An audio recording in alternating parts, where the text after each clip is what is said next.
막 총소리가 막 나요, 산에서. 아침에 깨면 막 누구누구가 죽었다, 뭐 방송국장을 껍데기를 벗겨서 이렇게 널어놓습니다. 막 그런 심리전하는, 무서운 심리전하는 그런 데로 이제 가서 살고. 그래서 제가 이제 그 인권특사 재작년에 가서 만나가지고 우리가 그렇게 살았다. 그러면 너 돈을 물어내야 될 게 아니냐. 너 교통사고 나서 남을 상해를 했으면 물어내지. 나는 100만 불이 필요하다. 근데 100만 불을 받아야 할 사람이 1000만 이상 가족이니까 곱하기 1000만 해라. 그러면 10경 달러쯤 됩니다. 그것만 받아내면 뭐 박근혜 대통령 경제 걱정할 필요 하나도 없습니다. 시급을 뭐 5,700원이 아니라 시급을 1시간에 10만 원씩 줘도 돈이 남는 겁니다. 괜찮잖아요. 1시간 일해서 10만 원이면은 일주일에 30시간이라고 나머지 일생 놀아도 되잖아요. 이게 그만큼 큰 피해를 줬다 이거예요, 저는.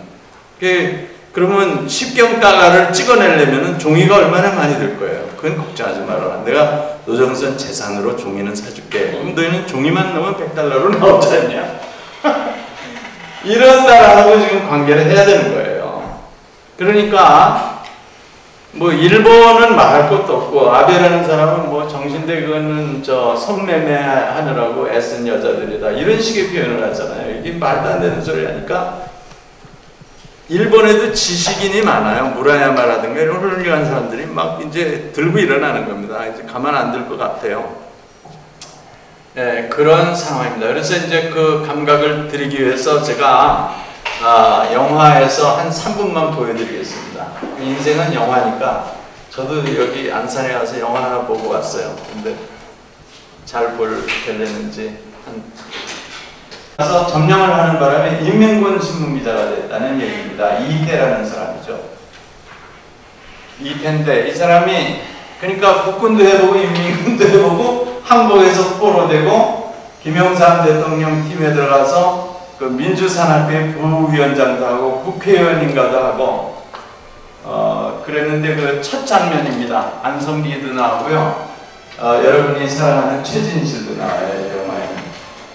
근데 최진실 나오는 데까지는 못 보여드리겠고, 처음에 이제 한반도 분단의 그 해방의 포인트부터 나오기 때문에 제가 이걸 클립을 골랐습니다.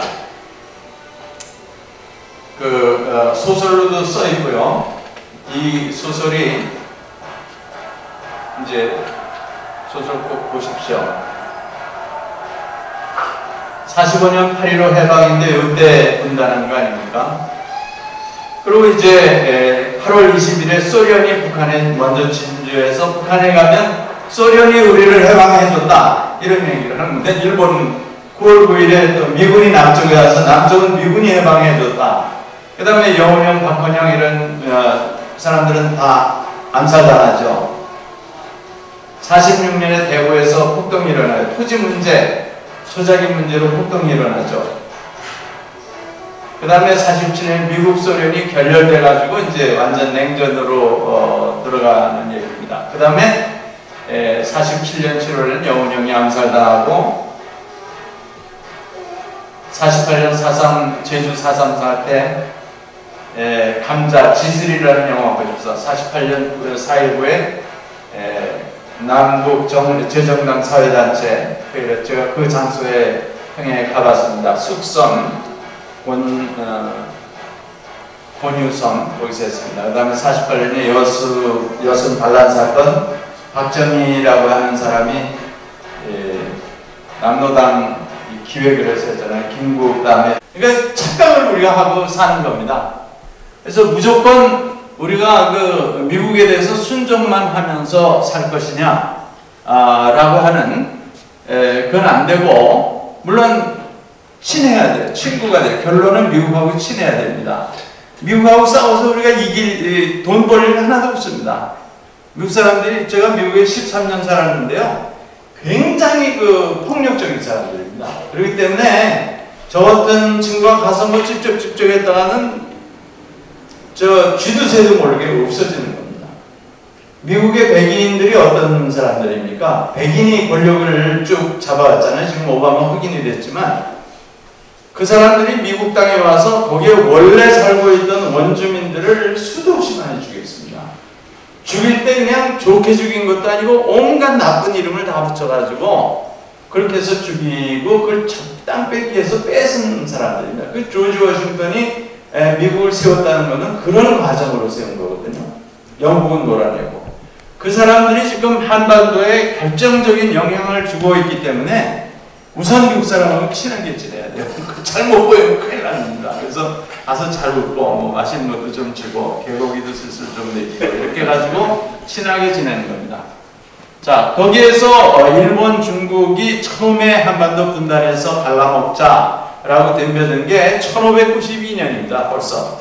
그때 한반도를 중국하고 일본이 갈라먹자. 그 다음에 1894년에 아주 어려운 때 1894년에 동학혁명이 일어나고 중국 군대가 들어오고 일본이 들어오고 그럴 때 한반도 평화를 위해서는 중국과 일본에게 절반씩 갈라주자. 그런 제안이 나왔었습니다. 그리고 1905년에 중요한 이제 일본과 미국이 소위 비밀 협약을 해서 그때부터 일본이 우리를 먹어버리고 잔혹하게 수탈하고 죽이는데 그것을 미국이 밀어줄 겁니다. 그러니까 공모를 한 겁니다.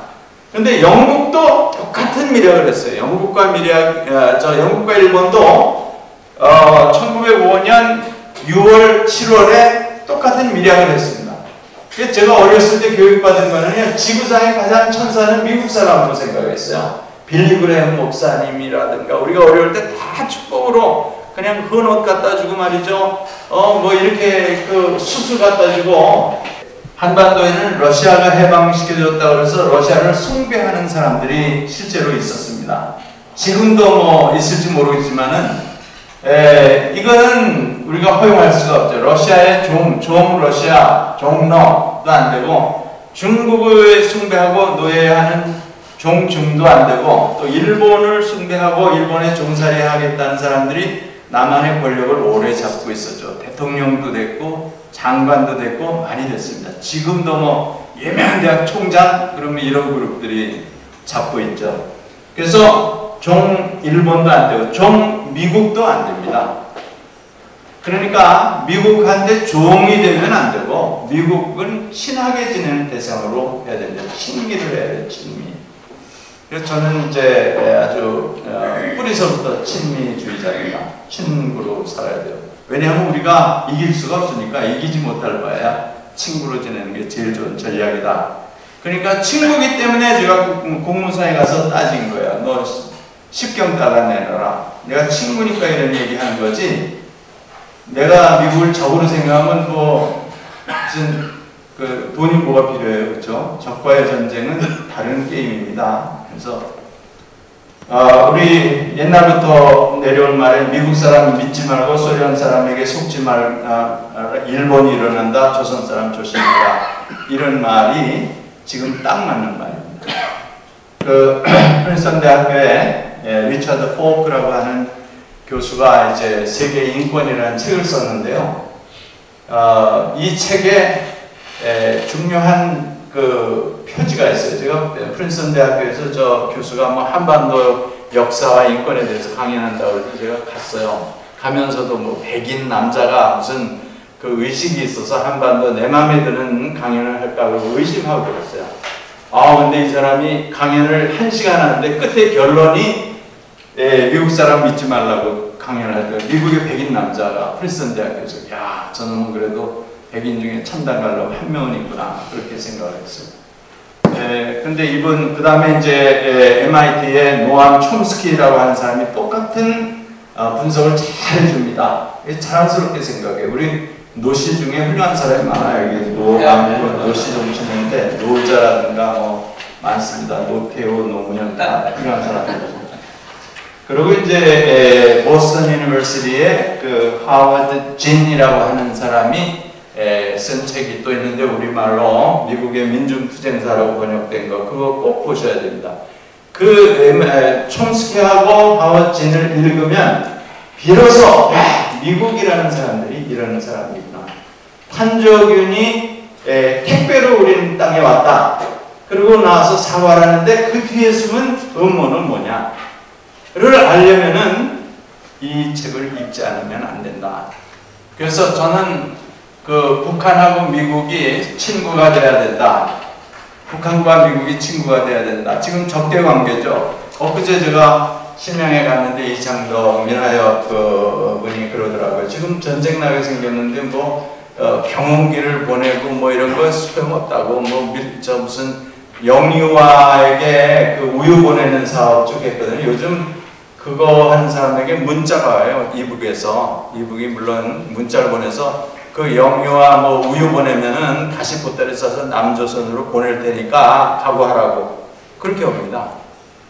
그 상황이 옛날에 우리가 밀가루 보내고 쌀 보내고 하던 것과 달라졌어요. 싹 표정이 달라졌습니다.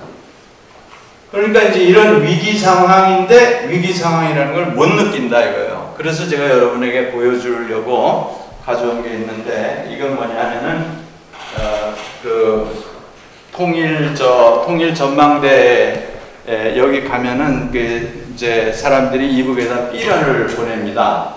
그래서 이걸 제가 삐라 6시에 보냈나 그러면 5시에 가서 기다려요. 삐라 보는 거 보려고. 영화 보는 것보다 재밌습니다. 경찰도 나오고 막 동네 사람들이 와서 보내지 말라고 소리소리 지르고 뭐 평통사 회원 4명이 소리소리를 지르고 뭐 이북에 가서 가만히 살든지 이남에 왔으면 잔소리 말고 가만히 있어 이거 보내냐 난리인데 그거를 구하러 여러 번 다녔는데 이게 그 호수에 빠져 있어요. 그래서 제가 생명을 걸고 이거를 건져서 보여드리는 겁니다.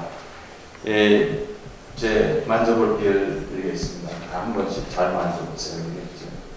박테리아가 묻어있는 여기 뭐냐면 그 차우체스크라고 그 사람을 쏴서 죽인 시체 사진을 찍은 거예요. 그 다음에 이제 리비아의 카다피가 총 맞아 죽었잖아요. 그 시체 사진이 2개가 있어요. 사람 죽은 걸 보여주고 이제 이북의 지도자를 이렇게 죽이겠다는 거예요. 그러니까 이런 거를 130만 장을 보내니까 그러니까 이북에서 이제 비행기 떨어뜨리는 총으로 그걸 쏘는 겁니다. 고사총으로 쏘는 거예요, 그게. 그래서 쏘면 그 다음날 제가 또 연천에 가요. 그래서 그 총알 떨어진 데 가서 사진 찍고 그 태풍 전망대 꼭대기 가서 그 아무것도 모르는 1등병들이 보초 쓰는 데 가서 설명 좀 해주고요. 뭐가 뭔지 모르잖아요, 걔네들은. 자, 그런데 그러니까 이걸 자꾸 130만 장, 100만 장 하도 보내니까 우리 정부에서 급하니까 경찰이 이제 많이 나와 있어요. 한 100명 나와서 이렇게 충돌하니까 하고 사실은 삐라 보내는 거를 보호해 주는 거죠. 근데 요즘에는 뭐 자꾸 했다 진짜 총알이 날아오니까 이제는 삐라 보내는 사람이 오면은 못 보내게 말리니까 저 사람들이 봉고차 2대를 가지고 댕겨요. 하나는 가스 그 풍선에 수소 넣는 차 하나하고 자기네 차는 그래가지고 안 보내는 척하고 뒤로 돌아서 김포에 가가지고 아무데나 산 꼭대기 보내니까 또 경찰이 그건 또 허용하는 것 같아요. 우리 경찰이 뭐 세계적으로 능력 있는 경찰인데 또 그렇게 빠져나오면 내버려둬서 또 보내게 해서 또 가서 10만 장 보내고 자꾸 날라오는데 평양에도 막 떨어진대요. 저게 한경북도에도 떨어지고 그러니까 이제 이북에서는 잔뜩 이렇게 돼서 이제 뭐 요즘에 뭐 SLBM도 바다에서 미사일 쏘는 것도 하고 난리 아닙니까? 뭐 쾌속정도 만들고 말이죠. 연평도 바로 앞에 그 감도라고 하는 섬, 우리나라 군인들은 그걸 자꾸 갈도라고 그러던데 그건 내가 보기에는 감도인데 미음 받침. 제가 연평도 포격전 거기를 11번을 갔다 왔어요. 그래서 이제 근데 우리나라에서는 그 갈도에 지금 포대를 이북이 맺는 거예요. 그게 바로 앞입니다. 4.5km. 거기서 쏘면 연평도는 참 위험하죠. 우리는 타겟가 12km 떨어져 있는데요. 그 황해도. 뭐 그 긴 이야기를 다 하면 그것도 할 얘기는 많습니다만은 하여튼 제가 연평도에 가는 거는 우리 저한테는 알려주지 않고 갑니다. 왜냐면은 위험한데 자꾸 가고 또 10만 원이 들어요. 한번 배값이. 그러니까 돈을 자꾸 쓰면은 제처는 이제 가정경제를 방어해야 되는 책임이 있으니까 하지 말라 그러니까 이제 저는 새벽에 깨서 새벽 기도 간다고 그리고 나와서 이제 배를 타고 연평도에 가는 거예요. 근데 조사할 만큼 제가 상당히 많이 하고 있습니다. 그래서 국방부 발표에 틀린 거를 제가 지적할 수 있는 데까지 가 있습니다. 그래서 상당히 훌륭한 사람이에요. 그 하버드 대학 나왔잖아요. 그 다음 거 봅시다. 스스로 뭐 어느 나라든지 강대국에 종속되는 나라는 멸망합니다. 제가 이제 그 이스라엘 역사를 한번, 제가 뭐 목사지만은 사실 성경책 잘 안 읽습니다. 그냥 경향신문만 많이 보고요. 그래서 성경책 잘 안 보는데 적을 알아야 된다 그래서 할 수 없이 조선일보를 봅니다. 근데 얼마 전에 이제 어느 교회에서 와서 이스라엘 역사를 강의하라고 해서 할 수 없이 제가 성경을 가져왔어요. 근데 이스라엘이 2500년 동안 나라가 없어졌어요. 2500년.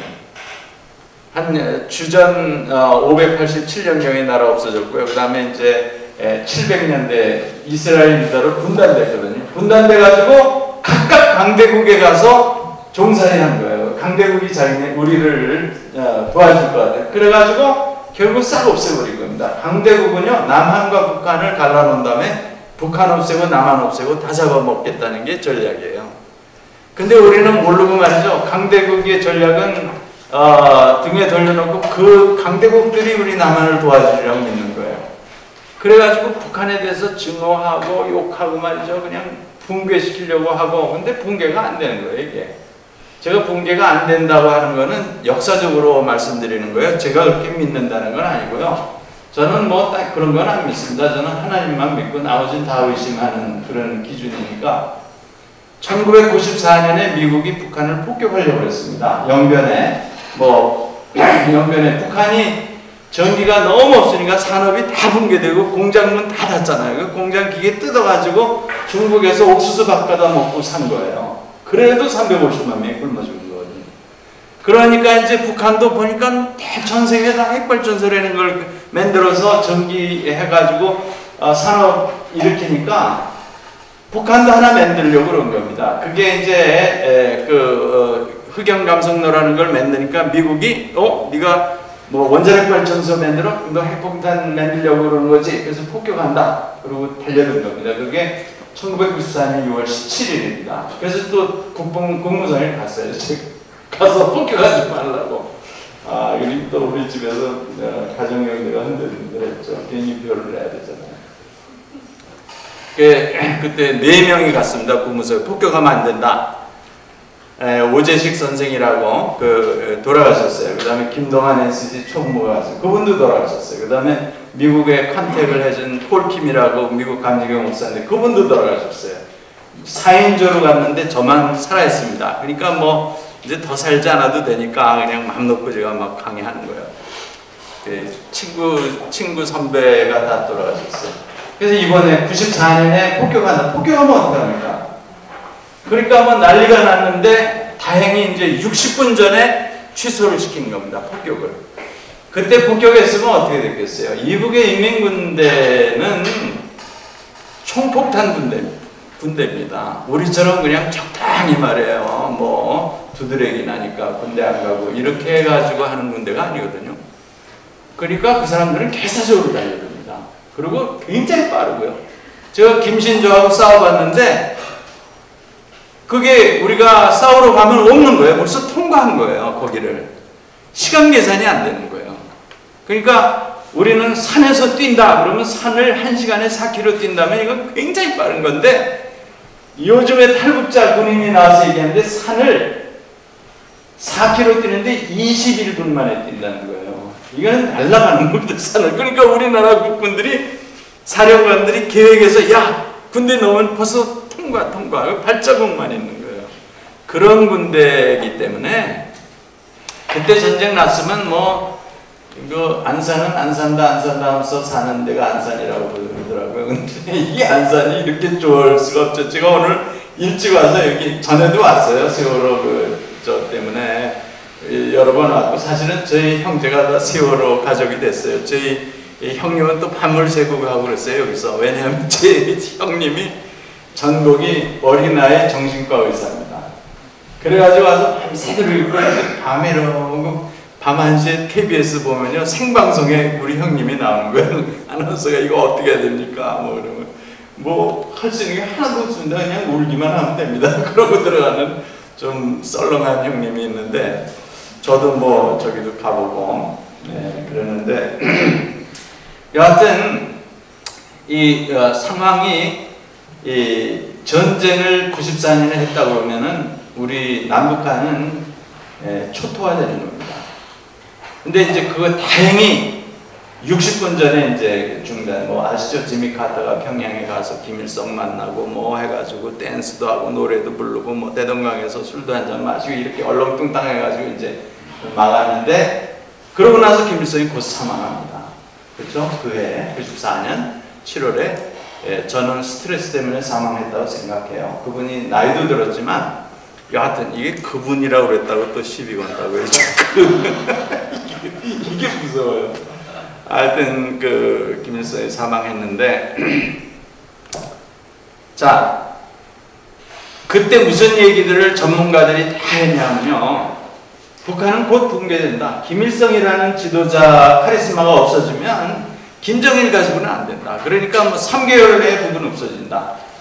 6개월 내에 붕괴된다. 길게 보는 사람들이 1년 내에 붕괴된다고 해요. 그 다음에 아주 길게 보는 사람이 2년 내에 붕괴된다. 이제 북은 없어진다. 그래서 이제 미국이 거짓말로 약속을 하는 거예요. 야, 너희 왜 원자력 발전소 만들려고 그러냐? 너희들을 우리가 만들어줄게. 그래서 우리가 만들어준다고 사인을 94년 10월에 하는 겁니다. 그래서 북은 야, 미국 사람들이 원자력 발전소 경수로라는 거, 이제 기술은 한전에서 가서, 그래 한전이 40억 달러를 집어넣어놓고 그거 다 날라갔어요. 40억 달러 없어져버렸습니다. 그랬는데 그걸 하고 2006년까지 지났는데 1994년에 약속을 한 발전소 지어주는 게 2006년에 완전히 발전소 짓는 회사를 없애버렸어요. 키도라는 회사가 없어요. 북한이 깨달은 거거든요. 야, 미국 사람 믿지 말라고 그랬는데 미국 사람이 속였구나. 안 만들어주는구나. 그게 2월 달입니다. 그 다음에 10월 달에 핵실험을 땅 하는 겁니다. 안 되겠다. 믿을 거는 핵폭탄밖에 없다. 이렇게 된 거예요. 이제 지금 3번 이렇게 됐죠. 그때 이제 BBC 방송을 제가 20년 하는데 BBC가 언제 핵실험할 것 같으냐. 그래서 10월 8일 하고 10월 10일 그 사이에 할 것 같다. 그랬더니 그러면 생방송 10월 9일 날 아침 7시에 우리 집으로 전화할 테니까 준비해서 방송하자. 그래서 10월 9일 날 아침 7시 12, 3분경에 제가 북한이 핵실험한다고 방송을 했어요. 간땡이가 그저 제가 어떻게 아니고 언제 할지를. 그러고 나서 아침 10시에 핵실험한 겁니다. 제가 훌륭한 사람이에요. 막 뉴욕 타임스에 나고 진짜예요. 네. 근데 북한이 붕괴된다고 그러는데 붕괴가 안 되거든요. 그 붕괴 2년 내에 붕괴될 거니까 뭐 원자력 발전소 지어준다고 그래. 그 나라는 지구상에 없어질 거니까 그렇게 이제 계획을 다 했다는 거예요. 그게 그때 94년에 협상했던 팀이 켄 퀴노네스라고 하는 친구인데 와이프가 한국 여자입니다. 그 사람이 자기 자서전에 다 썼고, 물론 얘기를 알고 있었는데 자서전에 뭐라고 그랬냐 하면은 커피숍에 가서 빵 먹으면서 협상했다는 거예요. 우리 신문에는 뭐 제네바에 가서 뭐 갈루치가 막 어떻게 하고 막 협상 얘기 나오는데 그거는 다 이제 쇼고요. 어떻게 할까? 그래서 이제 이북 사람하고, 이북 대표부가 뉴욕 UN 본부에 와 있거든요. 그 사람하고 맨날 만날 수밖에 없어요. 뉴욕이라는 데가 뭐 왔다 갔다 하는 데가 빤하니까요. 그래서 그냥 베이글 파는 빵집에 들어가가지고 앉아서 4시간 동안 커피 마시면서 협상해서 야, 우리가 원자력 발전소 지어준다고 거짓말하고, 그렇게 해서 사인하고, 이분 하늘같이 믿었죠. 근데 그 하늘이 거짓말한 거예요. 지금은 미국에 있는 정치학 교수들이 쓰는 책에 다 그때 북한이 속였다고 다 쓰고 있어요. 뭐 그런 근거가 있으니까 제가 말씀드리는 겁니다. 북한이 붕괴돼. 그 다음에 언제 또 붕괴된다고 그랬죠? 김정일이 갑자기 그 국방위원장이 이제 사망 이렇게 하니까 붕괴된다. 뭐 남쪽의 정보원들은요, 김정일이 언제 죽었는지도 몰랐잖아요, 사실. 모르고 며칠 지난 다음에 뭐 기차에서 죽었다, 어디에서 죽었다 막 이러다가, 그런 정도로 남한의 정보원들이 모른다는 거, 미국의 CIA가 모른다고 하는 거를요, 이북 사람들이 잘 압니다. 그래서 뭐 우리 윤 이사님도 그런 얘기 들었겠지만, 제가 그 이북 사람들하고 휴먼 컨택이 있으니까 하면, 뭐 미국 CIA 우리 뭐 하는지 하나도 모릅니다. 그게 보통 하는 말이에요. 그냥 평소에 하는 말이에요. 하나도 모릅니다. 지금도 뭐 2015년에 뭐 김정은 선생이 머리카락이 하얘졌다고 난리가 나 있는데, 언론에 뭐 머리카락이 왜 이렇게 갑자기 많이 하얘졌냐 그러는데, 뭐 그 나이에 머리카락 하얀 게 몇 개, 난 안만 봐도 몇 개 안 하얘졌더만. 근데 뭐 지금 언론의 주제는 김정은의 머리가 왜 하얘졌냐고요. 저는 하얘지지는 절대로 않습니다. 빠지지. 근데 하나도 모른다는 거예요. 그러니까 그 사람들이 뭐라고 그러냐면, 지난번에 작년에 평양에 들어가는데 순안 공항에서 시내 호텔까지 가는데 한 25분 운전해서 가야 돼요. 뭐 빨리 가는 것도 아니죠. 이북 차라는 게 시속 한 45km 정도로 슬슬 가는데, 옆에 막 이런 아람들이 기둥이 막 한 7, 8천 개 있는 거예요. 딱 줄 맞춰서. 이북은 뭐든지 그냥 줄 맞춰, 바둑판. 근데 저게 뭔가, 저게 뭐죠? 물어봤더니, 저를 안내하는 오경훈 목사님이 오랜 이제 20년 아는 분인데, 저게 인공위성으로 하늘에서 딱 찍으면 미국 비행기 떨어뜨리려고 고사포를 저렇게 만대를 깔아놔두고 볼 거라는 거예요. 미국 CIA는 그거밖에 못한다는 거죠. 하늘에서 이 직각으로 찍는 거밖에 모른다는 거죠. 근데 그걸 제가 이제 연구를 해봤더니, 그게 뭐냐면 북한에 나무가 없거든요. 그러니까 이제 그걸 어디서 백양나무를 통으로 이렇게 가지 싹 자르고 그냥 통으로 갖다가 놓은 것 같아. 자세히 보니까 싹이 나더라고요, 거기서. 그런데 제가 하는 연구는 좀 그런 겁니다. 걸어다니면서 뭐 벌써 싹이 어떻게 나지? 저 기둥에서 뭐 이런 거 하는 거예요. 그러니까 방사능 측정기 가지고 이제 일방에 들어온 거예요. 여기 혹시 핵무기를 가지고 쓱 앉아 계신 분이 있으면 어떡하냐 이거예요. 소위 방사능 갖다 확 뿌리고 도망가서 더러운 폭탄 하면 어떡하냐 이거죠. 네, 이게 이제